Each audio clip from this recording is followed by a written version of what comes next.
Dahil hindi naman ako talagang tumatagay. Ilang ikot pa lang ng baso ay nakaramdam na ako ng pag-ikot ng mundo. At hindi nagtagal, nagtawag na rin ako ng uwak. Habang sinasabi sa aking sarili na eto ang una't huli kong pag-inom ng alak. Habang tuloy ang kasiyahan sa aming bahay, iniwan ko sila at pumasok na ako ng kwarto para matulog. At sa isip na maiwasan ang pagtawag ng mga uwak. Madaling araw nang magising ako dahil sa aking pakiramdam na merong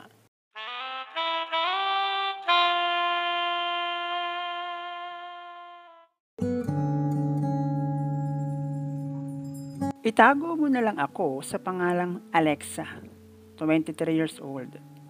Hindi naiiba sa marami ang buhay namin. Maliban sa 4 kaming magkakapatid, wala kaming maayos na bahay. Hindi naman masasabing nabibilang kami sa squatter pero hindi nalalayo doon ang buhay namin. Madalas walang trabaho si tatay sa kanyang hanap buhay bilang isang construction worker. Si nanay kung minsan merong extra pero hanggang saan ang kita ng paglalabada tapos extra pa. Nakapag-aral naman ako pero hindi na ako nakatapos ng elementary at isa ako sa mga kabataan na noong panahon ng pag-aaral ay sapat na ang matuto akong sumulat at bumasa. Maaga akong natuto para rumakit, magtinda ng isda sa plato o di kaya naman yung balot-balot para kumita at kahit papano ay makatulong sa gastusin sa bahay. Sa aking magulang ay wala naman akong masasabi. Talaga lang sigurong kahit anong pagsusumikap, talagang kapiraso lang ang resulta. Pero kahit ganon, ay nagawan pa rin ni tatay na mahiwalay ang aming kwarto. Lalo't kami na kanilang mga anak ay puro babae. At dahil naging laman na ako ng palengke, doon na rin ako nakakuha ng trabaho na masasabi kong malaki ang naitulong sa aming pamilya. 14 years old ako nang magtrabaho bilang isang tindera. Para siyang isang mini grocery store, 200 pesos per day. Malaki na yon para sa akin. 2014 or 15 kung hindi ako nagkakamali ang taon. Para sa akin malaki na yon pero pagdadalin ko na pauwi sa bahay, ang aking 15 days na pinaghirapan, parang naman siyang tinga na sinungkit ng toothpick sa ipin. At ang isa sa nakikita kong dahilan ay ang tinatawag na one time big time sa tuwing may darating na pera sa aming pamilya. Sa simula pa lang ay alam ko nang ganoon ang kalakaran ng aming pamumuhay. Lalo't pag sumahod si tatay o nanay ay hindi naman nila kami tinitipid, lalo na sa pagkain. Although kung minsan dahil sa hirap ng buhay, naranasan na rin namin ang makakain ng isang beses sa loob ng maghapon. Yun ay noong wala pa akong ambag at ako ay isa pang dakilang pal sa bahay. Ang gawing iyon ng aking mga magulang ay aking minana. Pag sumahod bili ng ganoon at ganito. Isa din ang aming pamilya sa alam nyo na dahil wala namang permanenteng trabaho ang aking mga magulang. Pag may nabalita ang ayuda, syempre, present. Kung hindi si nanay ay si tatay. Minsan nga, makakuha lang ng 2 pantawid gutom. Umaabot sa puntong dapat hindi sila magkaano-ano. Isa din ang aming pamilya sa kahit makahiram. May maipanghanda lang sa piyesta, Pasko o di kaya naman birthday. Noong minsan nga, naitanong ko na lang sa aking sarili kung dahil ba sa nakasanayan o para lang may maipagyabang sa kapitbahay. At masabing kami, kahit anong okasyon, laging may handa. Bilang panganay sa aming 4 na magkakapatid, kahit na itatak ko sa aking kokote ang salitang family first, ay hindi rin naman nawala sa akin ang love life.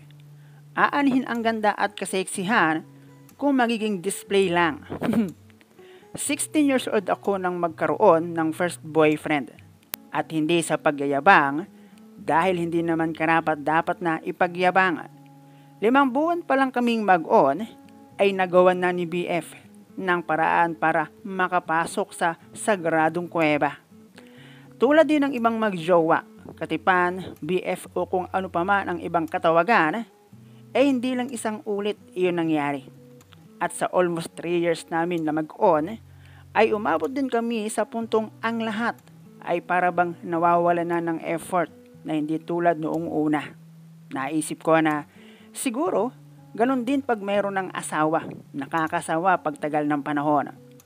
Ang long-time boyfriend ko na maliban sa tagal ng aming pagiging mag-on at legal na rin nga kami sa aming mga pamilya na nang dahil sa isang aksidente ay inakala kong akin ang magiging kabiyak.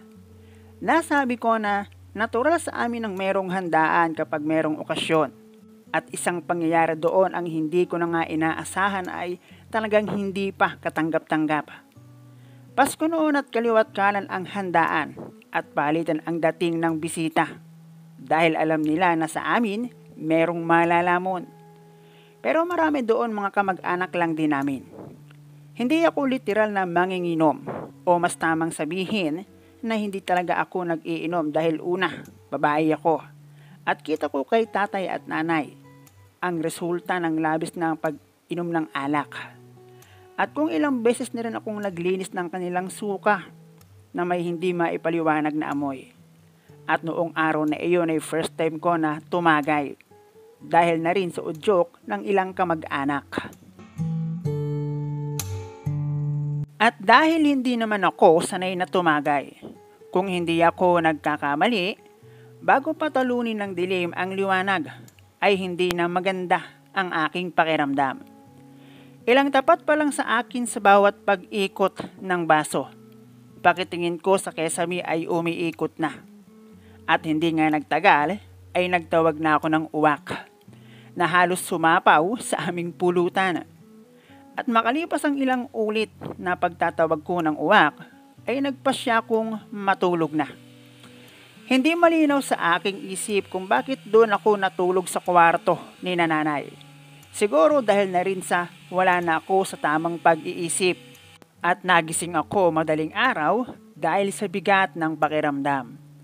At ang lahat para sa akin ay huli na para sa isang hindi katanggap-tanggap na pangyayari.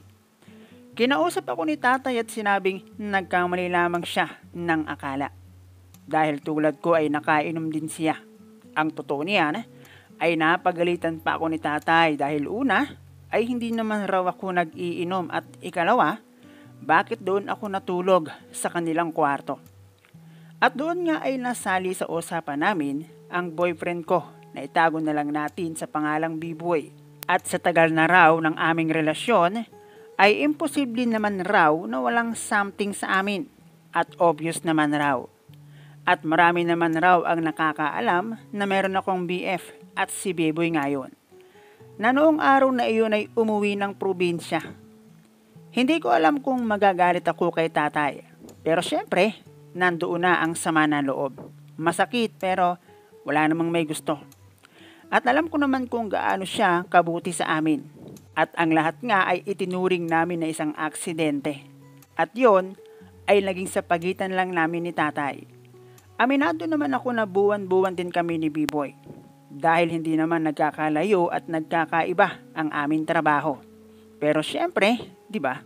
Mahal ko yung tao at ayokong siya ang magpasan ng problema na hindi naman siya ang gumawa.